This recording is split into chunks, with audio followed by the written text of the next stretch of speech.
Praise Lord my dear brothers and sister.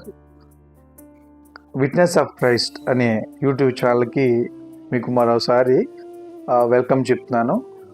Last వీడియోలో నేను introduction video చేశాను, మీరు అందరూ చూశారు. మా జీవితంలో జరిగిన సాక్ష్యాలని ఒక్కొక్క వీడియోలో నేను పంచుకుంటానని మీకు నేను చెప్పాను. అదేవిధంగా నా మొదటి సాక్ష్యాన్ని ఈరోజు మీతో పంచుకోవాలని ఆశపడుతున్నాను. అది 2009-10 ఆ సంవత్సరంలో నేను హైదరాబాద్లో సాట్నవ్ టెక్నాలజీస్ అనే ఒక సాఫ్ట్వేర్ కంపెనీలో పనిచేసేవాడిని. అప్పుడు పిల్లలిద్దరు చిన్నవాళ్ళు అక్కడ పనిచేస్తూ ఉండేవాడిని. ఆ సమయంలో నేను కంపెనీకి వెళ్ళొస్తాం, ప్రార్థనకి వెళ్తాం, అట్లా బాగా ప్రార్థనలో బలపడుతూ ఉండేవాళ్ళం. నా భార్య అన్యుల నుంచి రక్షణ తీసుకుంది ఎంఎంపురం అనే ఊర్లో, ఏలూరు దగ్గర. తను కూడా నాతో బాప్తీసం తీసుకొని ప్రార్థనలో బాగా ఎదుగుతున్న రోజులు అవి. 2009-10 ఆ ప్రాంతంలో మేము హైదరాబాద్లో ఉంటున్నాము, చిన్న ఇల్లులో ఫ్యామిలీతో. అదే సమయంలో నేను 2007 నుంచి ఆ సాట్నో కంపెనీలో చేస్తున్నాను. తక్కువ జీతానికి చేరి సంవత్సరం ఇంక్రిమెంట్లు పెంచుతా. 2009-10 ఆ సమయానికి వచ్చినప్పటికీ ఇంక్రిమెంట్లు టైము దగ్గర పడింది. జీతం పెంచుతారేమో అని ఆశతో ఉన్నాను. చాలా జీతంతో ఇద్దరు చిన్నపిల్లలు వేసుకొని ఆ ఊరిలో మేము అక్కడ నివసించున్నాము. అదే సమయంలో ఇప్పుడు మాకు జీతం పెంచే విషయంలో ఒక నెల ముందే మీకు అప్రైజల్ ఇంక్రిమెంట్ వేసామని మాకు ఒక హార్డ్ కాపీ ద్వారా హెచ్ఆర్ మాకు వస్తుంది. కానీ ఆ సంవత్సరం మీకు ఇంక్రిమెంట్ లేవు అని హెచ్ఆర్ ద్వారా తెలిసింది. చాలా బాధపడ్డాను. ఈసయ చాలా జీతంతో చిన్నపిల్లల్ని నేను ఇక్కడ హైదరాబాద్లో ఉంటున్నాను, రెంట్ హౌస్లో. వచ్చే ఆదాయం సరిపోవట్లేదు, చాలా ఇబ్బంది పడుతున్నాను అని చాలా రోధించినప్పుడు ఒకరోజు శనివారం ఇద్దరం కలిసి ఉపవాసం ఉండి దేవునికి ప్రార్థన చేద్దాం. దేవునికి ప్రార్థన చేస్తే ఇప్పుడు వరకు ప్రార్థన విని దానికి జవాబును దయచేయకుండా అయితే దేవుడు లేడు. మనం అడగట్లేదు కాబట్టి ఏది దేవుడు ఇవ్వట్లేదు. మనం ప్రార్థన చేసి ఇరువురం దేవుడిని అడుగుదామని ఇద్దరం కలిసి ఆ శనివారం ఉపవాసం నుండి ప్రార్థన చేసుకున్నాం. ఆ రోజు నాకు సెకండ్ షిఫ్ట్ డ్యూటీ, మధ్యాహ్నం 3 నుంచి నైట్ 11:30 వరకు. ఇద్దరం పొద్దున్న 9 నుంచి 1 గంట వరకు ఉపవాసం, కటిక ఉపవాసం. ఫ్రైడే నైట్ తిన్నాం, మళ్ళీ సండే మార్నింగే ఏం తిన్నా. ఈ లోపల ఒక మంచినీళ్ళు, అంతే. కటిక ఉపవాసం అండి దేవునికి ప్రార్థన చేద్దామని ఇద్దరం వండుకొని 3 గంటలు కన్నీరు కచ్చి దేవుడిని ప్రార్థన చేసాము. దేవుడా, చాలా తక్కువ జీతం, పిల్లల్ని సరిగ్గా ప్రోటీన్ ఫుడ్ కూడా పెట్టలేకపోతున్నాను అని చాలా బాధపడినప్పుడు ప్రార్థన చేసినప్పుడు ఆ రోజు దేవుడు అద్భుతంగా కార్యం చేశాడు. ఏంటంటే, నేను ప్రార్థన చేసుకొని ఆఫీస్కి వెళ్ళిన తర్వాత మెయిల్ చెక్ చేసుకోవటం మా ఫస్ట్ డ్యూటీ. వెళ్ళిన తర్వాత మెయిల్ ఓపెన్ చేస్తే ఒక మెయిల్ వచ్చింది. మా ప్రాజెక్టు ఏదన్నా పంపించుంటారని నేను దిగులుతో ఉన్నాను. అట్లనే ఓపెన్ చేస్తాను. దాంట్లో మీకు ఈ సంవత్సరం ఇంక్రిమెంట్ ఇంత అని ఒక అమౌంట్ దాంట్లో ఇంక్లూడ్ చేసి, అదే మీకు హైక్ లెటర్గా ఉంది, అది మీరు హార్డ్ కాపీ ప్రింట్అవుట్ తీసుకొని సేవ్ చేసుకొని దాంట్లో ఉంది. ఆ రోజు చాలా సంతోషపడ్డాను, ఆనందానికి అవధులు. నిజంగా ప్రార్థన చేసిన 3 గంటలలోపే రిప్లై వచ్చేసిందా దేవుడి దగ్గరికి వెళ్ళి, దేవుడు మా మొరని విన్నాడా. అంటే ఉపవాస ప్రార్థనలో ఎంత బలం ఉన్నదో ఆ రోజున చూసాం. ఉపవాసం ఉండి దేవునికి మొరపెట్టి నిస్వార్థంగా, కల్మషంగా లేకుండా అడిగితే దేవుడు తప్పక దయచేసేవాడు అని ఆ రోజు బాగా నమ్మకం, బలం ఏర్పడింది. చాలా సంతోషించి ఇంటికి వచ్చి భార్యకి చెప్తే ఇద్దరం కలిసి నైట్ మళ్ళీ ప్రార్థన చేసుకొని దేవుని బాగా ఆనందించాము. అట్లా సంతోషంగా ఉన్న ఆ సమయంలో నాకు రోజున నేను ఆఫీస్లో వర్క్ చేస్తా, డే టైంలో వర్క్ చేస్తా, సడన్గా ఉన్నట్టుండి 2 కిడ్నీస్ ఇక్కడ పక్కన బాగా ఏదో పిసుకుతున్నట్టు బాగా నొప్పి వచ్చేసి పడిపోయాను. చాలా చాలా పెయిన్ఫుల్. అప్పుడు ఆ దగ్గరలో ఉన్న సోమాజిగూడలో యశోదా సూపర్ స్పెషాలిటీ హాస్పిటల్కి నన్ను మా ఎండి గారు కాదు తీసుకెళ్ళి. అక్కడికి ఆ వెహికల్స్ ఏం లేవు. కానీ నిజంగా అన్యులు అంటాం, కానీ అన్యులకున్న ప్రేమ క్రైస్తవుల్లో నేను చూడలేదు. ఎందుకంటే అన్యులకి యేసుక్రీస్తు ఎవరో తెలియకపోయినా వాళ్ళు చూపించే ప్రేమ చాలా నిజమైన ప్రేమ. ఆ రోజు మా ఎండి గారి కారులో నన్ను యశోద హాస్పిటల్కి తీసుకెళ్ళి హాస్పిటల్ నుంచి ట్రీట్మెంట్ ఇచ్చారు. ఆ టెస్టులు చేస్తున్నారు, పెయిన్ కిల్లర్ ఇచ్చారు, తగ్గిపోయింది, టెస్టులు చేస్తున్నారు. రిజల్ట్ ఏం కనపడలేదు. బ్లడ్ టెస్టులు, అల్ట్రాసౌండ్, స్కానింగ్ ఇవన్నీ చేశారు. చేసిన తర్వాత మళ్ళీ ఏది బయటపడలేదు. బోన్ మ్యారో బయాప్సీ కూడా చేస్తూ ఉన్నారు. డాక్టర్ ఒకటే మాట్లాడినాడు, నీకు ఏం చేసినా కనపడలేదు, నాకు తెలిసి ఇది బోన్ క్యాన్సర్ లాగుంది లక్షణం అని ఆర్థోపెడిషన్ అన్నారు. ఆ క్షణంలో చాలా దుఃఖం వేసింది. 29-30 సంవత్సరాలకి నాకు క్యాన్సరా? ఏంది ప్రభువా, నాకు చిన్న బిడ్డలు ఉన్నారు, వాళ్ళని పెంచాలి, పోషించాలి, బ్రతకాలి, నువ్వే ఆధారం అనుకొని ఎవరు లేని దిక్కులు కాకుండా నేను సిటీలోకి వచ్చి బతుకుతున్నాను, నేను ఎట్లా ప్రభువా అని చాలా రోదన చెందాను. క్యాన్సర్ లక్షణాలు ఉన్నాయి మళ్ళీ ఎంఆర్ఐ టెస్టులు అన్నీ చేశారు. తర్వాత పెయిన్ కిల్లర్ ఇచ్చి పంపించేశారు. ఇంటికి వెళ్ళిపోయాను. ఒక 3 days 4 days మళ్ళీ నార్మల్గా ఉన్నాను. మళ్ళీ ఒక రోజున మళ్ళీ సడన్గా మళ్ళీ పెయిన్ ఇచ్చి నన్ను మళ్ళీ హాస్పిటల్లో జాయిన్ అయ్యాను. అప్పుడు కూడా మళ్ళీ ఫైనల్గా ఒక టెస్ట్ ఉంది, ఆ టెస్ట్ చేపిద్దాం, ఆ టెస్ట్లో తేలిపోతే ఏం తేలుతో చూద్దాం, బోన్ క్యాన్సర్లే 100% అని మేము అనుకుంటున్నాము. దానికైతే మీకు మెడిసిన్స్ ఉంటాయో, ట్రీట్మెంట్ చేయాలి, దాన్ని అప్పుడు డిసైడ్ చేస్తామని నా వెన్నుపూసల నుంచి డిస్క్లో bone marrow CT guided biopsy అనే టెస్ట్ డిస్క్లో చేశారు.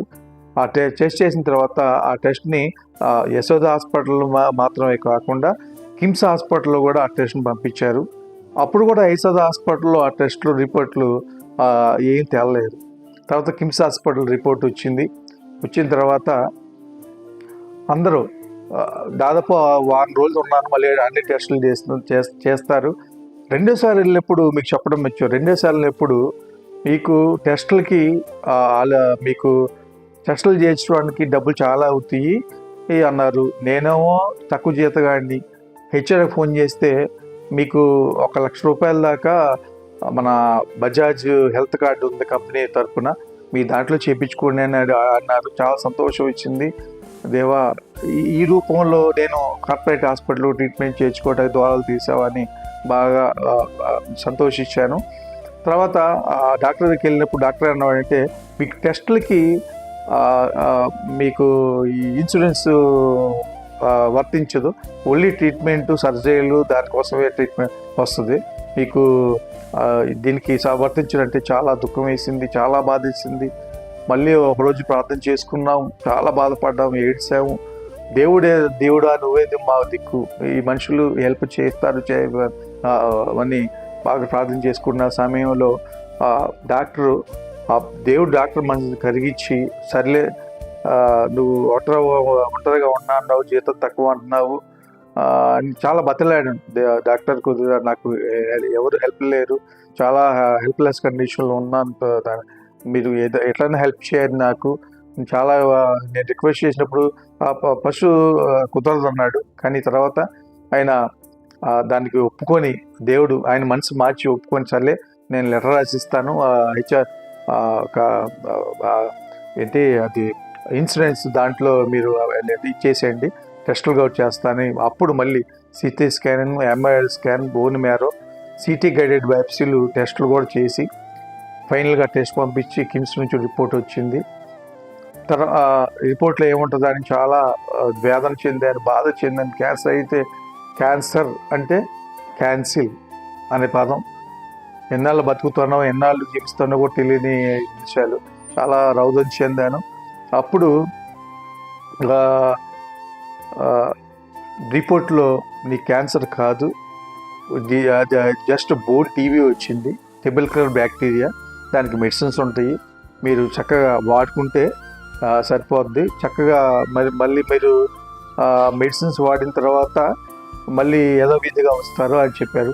అప్పుడు చాలా సంతోషం వేసింది. తర్వాత ఆ మెడిసిన్స్ రాసిచ్చే డాక్టరు చాలా కాస్ట్లీ మెడిసిన్స్, ఒక్క నెలకి 5,000 నుంచి 6,000 7,000 రూపాయలు ఖర్చు అయ్యే మెడిసిన్స్. దేవా, ఇంత కాస్ట్లీ మెడిసిన్స్ నేను ఎట్లా కొనుక్కొని వాడగలను? జీతం తక్కువ. ఇంకోటి, ఇన్సూరెన్స్లో మెడిసిన్స్ కవర్ అవ్వు, డిశ్చార్జ్ అయిపోయిన తర్వాత మెడిసిన్స్ కవర్ అవ్వు. అని హాస్పిటల్లో చాలా బాధపడ్డాను. ఆ సమయంలో నాతో హాస్పిటల్లో వారం రోజులు ఉండటానికి కూడా ఎవ్వరు లేరు. మేము ఉండేది కుక్కట్పల్లిలో సోమాజిగూడలో హాస్పిటల్. ఒక్కనే జాయిన్ అయిపోయాను. ఆ భార్య అయితే చిన్నపిల్లలతో పాపం ఒక్కతే బిక్కుమంట ఆ కుక్కట్పల్లిలో ఉంది. ఆ సమయంలో నా తల్లి కూడా మా చెల్లెలు పెళ్ళి పెట్టుకొని, నేను ఇప్పుడు రాలేనురా చెల్లి పెళ్ళి దాంట్లో ఉన్నామని చెప్పింది. తల్లి అప్పుడు కూడా మా తల్లి ఆ పెళ్ళి పెట్టుకొని నా దగ్గర రాలేకపోయింది. కానీ దేవుడి కార్యాలు ఎలా ఉంటాయంటే, దేవుడు ఆయన బిడ్డలు అని ఎంచుకున్నప్పుడు ఏ స్థితిలో ఉన్నా ఆ బిడ్డలకి కన్నీరు కాచినప్పుడు సహాయం చేసే దేవుడు మన యేసు ప్రభువారు అని ఆ రోజు మళ్ళీ మాకు తెలిసింది. ఎందుకంటే నేను నా భార్య రక్షణ తీసుకునే ఎంఎంపురం చర్చిలో డేవిడ్ రాజయ్య గారు పాస్టర్ గారు ఉంటారు. ఆ పాస్టర్ గారిని నా భార్య చాలా ఫోన్ చేసి, అయ్యగారు హాస్పిటల్లో ఉంటాకి ఎవరు లేరు, నేనేమో బిడ్డలకి ఇద్దరికి బిడ్డలు ఆ రోజు ఉపవాసం ఉంటా కూడా ఇద్దరు బిడ్డలకి పాలు ఇచ్చుకుంటా కఠిన ఉపవాసం చేసి నా కోసం ప్రార్థన చేసింది. ఉపవాసం ఉన్నా కానీ బిడ్డలకి దేవుడు పాలు సమృద్ధిగా ఇచ్చాడు నా పిల్లలకి. నిజంగా దేవుడు ఏర్పరచుకున్న వాళ్ళకి ఆ దేవుడిని ఫాలో అవుతే దేవుడు వాళ్ళకి ఎప్పుడు అన్యాయం చేయడు అని మొదటిసారిగా దేవుడు మాకు కుటుంబంలో రుజువుపరిచాడు. ఆ భార్య బాగా ఏడ్చి ఆ పాస్టర్ గారిని సహాయం చేయండి, హాస్పిటల్లో ఎవరు లేరు అయ్యగారు అంటే, అక్కడ ప్రతాప్ అని ఆ చర్చికి వచ్చే ఒక సహోదరుడిని మాకు హైదరాబాద్ పంపించాడు అయ్యగారు. పంపించినప్పుడు ఆ సహోదరుడు 4 రోజులు 5 రోజులు హాస్పిటల్లో నాతోనే ఉన్నాడు. ఆడికి హైదరాబాద్ తెలియదు. నేను రోడ్లు చెప్పి గూగుల్ మ్యాప్స్ చూపించి అన్నీ చెప్తే ఆడు ఆ బస్సు ఎక్కి అంటే ఆడు ఆ బస్సు ఎక్కి లంచ్ తీసుకెళ్ళటం నా దగ్గర ఉంచడం వారం రోజులు చేశాడు. దానికి వాళ్ళ తండ్రికి నా హృదయపూర్వక నమస్కారాలు తెలియజేసుకున్నాను. పాస్టర్ గారు కూడా దేవుడిలాగా, దేవుడు స్వరూపమే పాస్టర్లు, ఆ దేవుడి రాజయ్య గారు కూడా మా పట్ల అప్పుడు రియాక్ట్ అయ్యి సహాయం చేశారు. అది దేవుని కార్యములు. ఇంకోటి, ఆ పిల్లలు కింద నా కోసం వచ్చిస్తే అప్పుడు స్వైన్ ఫ్లూ వస్తున్న సమయం, చిన్నపిల్లల్ని ఎవరిని కూడా హాస్పిటల్స్కి రానియట్లేదు. అందుకని నేను 4 అంతస్తులు ఉన్నాను. ఫోన్ చేస్తే 4 అంతస్తులు బయటకు వచ్చి చూస్తే ఎక్కుమంటే కింద నా భార్య చిన్నపిల్లల్ని ఎత్తుకొని ఉంది. చాలా కాలం నీళ్ళు వచ్చినాయి. ఏంటి ప్రభా ఈ పరిస్థితి, ఎందుకు ఇట్లా జరుగుతుంది, మా వాళ్ళే ఎవరు లేరని వేదన చెందినప్పుడు దేవుడు ధైర్యం ఇచ్చాడు. ఆ బాయ్ని పంపాడు. కొన్ని రోజుల తర్వాత డిశ్చార్జ్ అయిపోయిన తర్వాత ఆ మందులు రాసిచ్చారు. ఆ మందులు కొనుక్కోలేని పరిస్థితి, బాగా ఏడిపోయింది. సర్లే అమ్మ దగ్గరికి వెళ్ళి ఉన్నాము కొన్నాళ్ళు అని రిజైన్ చేసి నేను మా అమ్మ దగ్గరికి వచ్చేసాను. వచ్చిన తర్వాత ఇంకా సివియర్ అయిపోతుంది. మెడిసిన్స్ కొనుక్కోవడానికి నాకు ఆర్థిక స్తోమత లేదు. మా తల్లికి కూడా అంతంత మాత్రమే ఆర్థిక స్తోమత కలిగి ఉంది. ఆ రోజుల్లో చాలా బాధపడుతున్నప్పుడు గవర్నమెంట్ డాట్ అండ్ క్యాప్సూల్స్ అప్పుడే టీబీకి ఇంట్రడ్యూస్ చేసింది. అది అవి వాడితే సరిపోద్ది, ఫ్రీ మెడిసిన్ అని నా కోసమే ఆ డాట్ క్యాప్సూల్స్ ఆ సంవత్సరమే రిలీజ్ అయినాయి. ఇంతకుముందు ఉన్నాయో లేదో తెలియదు, కానీ ఆ నర్సు గారు ఇంట్రడ్యూస్ చేసి ఆ ట్యాబ్లెట్లు మాకు తెచ్చిచ్చారు. అప్పటికే నేను 20 కేజీలు వెయిట్ లాస్ అయిపోయి 75 కేజీలో ఉండి 52 కేజీలకు వచ్చేసాను. చాలా సఫర్ అయ్యాను, పెయిన్తో చాలా బాధపడ్డాను. తర్వాత ఆ మెడిసిన్స్ 6 నెలలు వాడుతూ ఉన్నాను. క్రమేపీ వాడుతూ ఉన్నాను. నా పడక తిండి అన్నీ డేవిడ్ రాజయ్య గారి మందిరంలో మందిరంలో ప్రార్థనలు, అయ్యగారి సంఘం ప్రార్థనలు, మెడిసిన్స్ వాడుతున్నాను, ప్రార్థన చేస్తున్నాను. మళ్ళీ కొన్ని రోజులకి 3 నెలలు 4 నెలలకి నేను మళ్ళీ పూర్వం ఏ స్థితిలో ఉన్నానో ఆ స్థితిలోకే దేవుడు నన్ను ఆ వెయిట్ గెయిన్ చేసేసాడు. మళ్ళీ ఎట్లున్న మనిషిని మళ్ళీ అట్లనే నేను వచ్చేసాను. మళ్ళీ టెస్ట్ చేయించుకుంటే బోన్ టీబీ లేదు, బోన్ క్యాన్సర్ లేదు, ఏమి లేదు. పూర్తిగా స్వస్థత నేను ఉంది. ప్రియమైన సహోదరులారా, మన జీవితంలో సాక్ష్యాలు ఎటువంటి సాక్ష్యాలు ఉండాలంటే ప్రాణాపాయంలో ఏ అపాయంలో కూడా దేవుడు మనల్ని వదలడు. దేవుడు ఏర్పరచుకున్న వాళ్ళని అసలు వదలడు. నేను ఆ రోజే దేవుడు నన్ను ఏర్పరచుకున్నాడు అని నమ్మి విశ్వసించి దేవుణ్ణి వదిలిపెట్టకుండా నేను ప్రార్థన చేస్తున్నాను. నా సాక్ష్యం మీకు ఏమన్నా కదిలించుంటే మీకు నాకు కృతజ్ఞతలు తెలియజేసుకుంటున్నాను. ఈ సాక్ష్యాన్ని షేర్ చేయండి. ఏదైనా జరగాలంటే దేవుడు కృప ఉండాలి. మెడిసిన్స్ పనిచేయాలంటే దేవుడి కృప ఉండాలి. ఇంజక్షన్లు పనిచేయాలంటే దేవుడి కృప ఉండాలి. డాక్టర్లు దేవుళ్ళు కాదు, దేవుడు ఏర్పరచుకున్న బిడ్డలు మాత్రమే. మనిషి భౌతికంగా డాక్టర్లు నమ్ముతాడు, కానీ మెడిసిన్ పనిచేయాలంటే దేవుని కృప కావాలి. చాలామంది మెడిసిన్స్ వాడినా బతకరు, కొందరు మెడిసిన్స్ వాడితే బతుకుతారు. ఏంటి దాని తేడా? దేవుని కృప. దేవుని ఎంచుకున్నాం. మనం దేవునితోటి ఎలా పడితే దేవుడి కార్యాలు జరుగుతాయి. నా మొదట సాక్ష్యం, చనిపోతాను అనుకున్న నన్ను దేవుడు తిరిగి లేపాడు. మా కుటుంబంతో మళ్ళీ నేను సంతోషంగా ఉద్యోగం చేసుకుంటాకు దేవుడు కృప ఇచ్చాడు. కాబట్టి మా ప్రియమైన సహోదరుల, క్రీస్తుని కలిగి ఉండటమే మహాభాగ్యము. క్రీస్తుని మనం వెంబడించాలి, క్రీస్తులో ఉండాలి. ఆ సాక్ష్యము మిమ్మల్ని ఉత్తేజపరిచిందని ఆశిస్తున్నాను. ఈ సాక్ష్యాన్ని అనేక మంది అన్యులకి షేర్ చేయండి, సబ్స్క్రైబ్ చేసుకోండి. నా సాక్ష్యాలు, నా వాక్యాలు నేను చేస్తున్న ఈ ప్రయాణంలో మీరు నాకు సహకరించగలరని నమ్ముచు విశ్వసిస్తూ thank you very much. God bless you.